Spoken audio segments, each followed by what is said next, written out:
Hello everyone, welcome back to healthy flavours. నేను మీ సునీత కిరణ్. ఈరోజు నేను మీకోసం ఒక ఇంట్రెస్టింగ్, టేస్టీ, హెల్దీ, క్విక్ రెసిపీని తీసుకొని వచ్చాను. అదే మామిడికాయ ఉల్లిపాయ రోటి పచ్చడి. ఇది చాలా కమ్మగా ఉంటుందండి. 2 ముద్దలు ఎక్కువే తింటాము, అంత కమ్మగా ఉంటుంది. ఇది అన్నంలోకి బాగుంటుంది, అలాగే టిఫిన్స్లో కూడా చాలా బాగుంటుందండి. రెసిపీని నేను అన్ని టిప్స్తో పాటు చూపించాను కాబట్టి బిగినర్స్ కూడా చాలా ఈజీగా చేసుకోవచ్చు.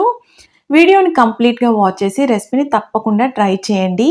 మీరు గనక ఈ ఛానల్‌ని ఫస్ట్ టైం వాచ్ చేస్తున్నట్లయితే ఈ హెల్తీ ఫ్లేవర్స్ ఛానల్‌ని సబ్స్క్రైబ్ చేసుకోండి. అలాగే రెసిపీస్‌ని తప్పక ట్రై చేయండి. ఇక మనం రెసిపీలోకి వెళ్ళిపోదాము. ముందుగా నేను ఇక్కడ ఒక మామిడికాయ అలాగే 2 ఉల్లిపాయలని తీసుకున్నాను.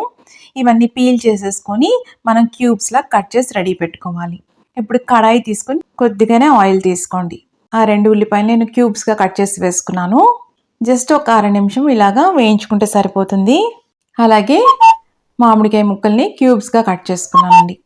ఇవి కూడా ఒక్క నిమిషం మనం ఇలా మగ్గించుకుంటే సరిపోతుంది. మూత పెట్టుకొని ఒక్క నిమిషం మగ్గించుకోండి, పూర్తిగా మగ్గిపోకూడదు. ఇది పూర్తిగా చల్లగా అయిపోయిన తర్వాత ఇప్పుడు రోట్లోకి ఈ ముక్కలన్నీ కూడా తీసేసుకుంటున్నాము. ఈ పచ్చడి చాలా తొందరగా అయిపోతుందండి. ఈ ఎండాకాలంలో ఎప్పుడైనా నోటికి రుచిగా ఉండాలి అనుకున్నప్పుడు తప్పకుండా ఇది ట్రై చేయండి. చాలా కమ్మగా ఉంటుంది ఇది. ఇప్పుడు 5-6 వెల్లుల్లి పొట్టు తీసి వేసుకున్నాను. తగినంత సాల్ట్ కూడా వేసుకున్నాను. నేను ఇక్కడ రాక్ సాల్ట్ అండి, రాళ్ళుప్పు వేసుకున్నాను. అలాగే 1 టీ స్పూను కారం వేసుకున్నాను. ఇవన్నీ కూడా కచ్చపిచ్చగా దంచుకోవాలి.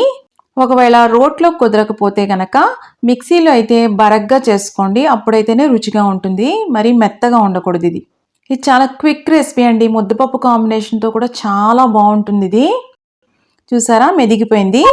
ఇప్పుడు కాస్త మాత్రమే బెల్లం వేస్తున్నాను, ఎందుకంటే ఆ పులుపు కారం అనేది బ్యాలెన్స్ అవ్వాలి కదా, దానికోసం. ఈ స్టేజ్లోనే కాస్త ఉప్పు సరిపోయిందో లేదో చూసుకొని అవసరం పడితే ఉప్పు వేసుకొని పక్కకి బౌల్లోకి తీసేసుకోండి. ఇప్పుడు నేను పోపు పెట్టుకోవడానికి కడాయి తీసుకొని కాస్త ఆయిల్ వేసుకుని 1 పావు స్పూన్ ఆవాలు వేసుకున్నాను. అలాగే కొద్దిగా జీలకర్ర, శనగపప్పు, మినప్పప్పు వేసుకున్నానండి. అలాగే 5-6 వెల్లుల్లి దంచి వేసుకున్నాను. 1 ఎండుమిర్చి. ఇవన్నీ కాస్త వేగాలి. అప్పటికప్పుడు చేసుకొని మనం తింటే చాలా బాగుంటుంది. కాస్త ఇంగువ వేసుకున్నానండి. ఈ పోపు దినుసులు వేసుకుంటాం కదా, శనగపప్పు, మినపప్పు, దానివల్ల చాలా మంచి రుచి వస్తుందండి. పంటి కింద పడినప్పుడు అవి కరకరలాడుతూ చాలా బాగుంటుంది. ఆఖరణ కాస్త కరివేపాకు వేసుకుని వేగిన తర్వాత మనం నూరుకున్న పచ్చడి ఉంది కదా, అది వేసేసుకొని ఒక్కసారి కలిపేసుకోవాలి. స్టవ్ ఆఫ్ చేసేసుకోండి. ఇంకా ఆ వేడికే మగ్గిపోతుంది. డైరెక్ట్గా మనం కారం వేసుకున్నాం కదా, అది మగ్గడం కోసం మూత పెట్టుకొని 1 నిమిషం ఉంచుకోండి, సరిపోతుంది. నేను ఇలాగ డిష్ అవుట్ చేసి చూపిస్తున్నాను. ఇది ఉప్మాలోకి కానీ లేకపోతే దిబ్బ రొట్టెలో కన్నా ఊతప్పం ఇలా టిఫిన్స్ ఏదైనా కూడా చాలా బాగుంటుందండి. ఫ్రిడ్జ్లో పెట్టుకుంటే ఒక 2 రోజులు నిల్వ కూడా ఉంటుంది. తప్పకుండా ట్రై చేయండి. ఎలా వచ్చిందో కూడా కమెంట్స్లో పెట్టండి. మీకు కనుక ఈ రెసిపీ నచ్చిందనుకోండి, లైక్ చేయండి, షేర్ చేయండి.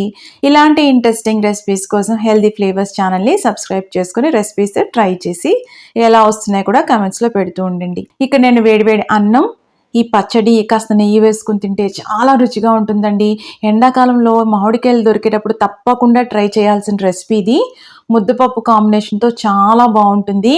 2 ముద్దలు ఎక్కువే తింటామండి, అంత కమ్మగా ఉంటుంది. ఇది కారంగా ఉండదు ఎక్కువ, పులుపు కాస్త బెల్లం కూడా వేసామేమో, చాలా కమ్మగా ఉంటుంది.